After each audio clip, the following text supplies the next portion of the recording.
my name is Jean Drèze from Ranchi University. I apologize for missing the celebrations of Dr. Ambedkar's 125th birth anniversary that are being organized today in Nagpur by the All India Mool Nivasi Bahujan Samaj Central Sangh.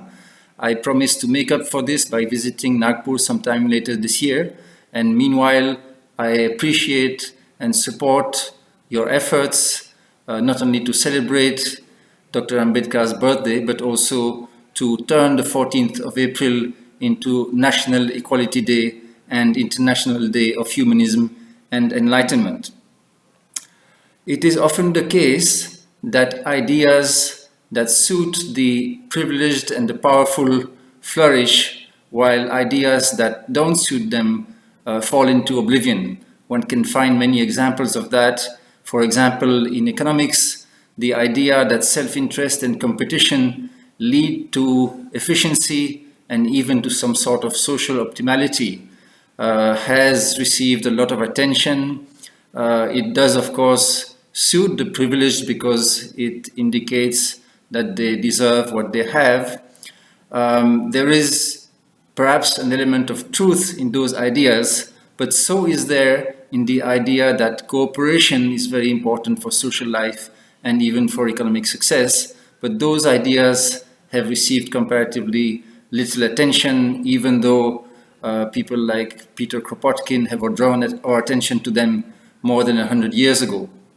Similarly, Dr. Ambedkar's ideas, because they were challenging to the privileged and powerful, and particularly to the upper castes, fell into oblivion soon after his death, or rather fell into oblivion among the privileged and the upper castes who make up the bulk of India's intelligentsia, even though they remained, of course, very popular and influential and inspiring among the underprivileged and especially among the Dalits.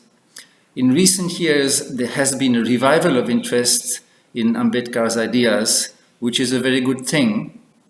But now we are almost going to the opposite extreme, where everybody and anybody is quoting Ambedkar and trying to put him on their side, and sometimes even trying to co-opt him. So the anniversary of Dr. Ambedkar is an important opportunity to revive and reaffirm his revolutionary ideas on liberty, equality, and fraternity, on social justice, on democracy, and many other things.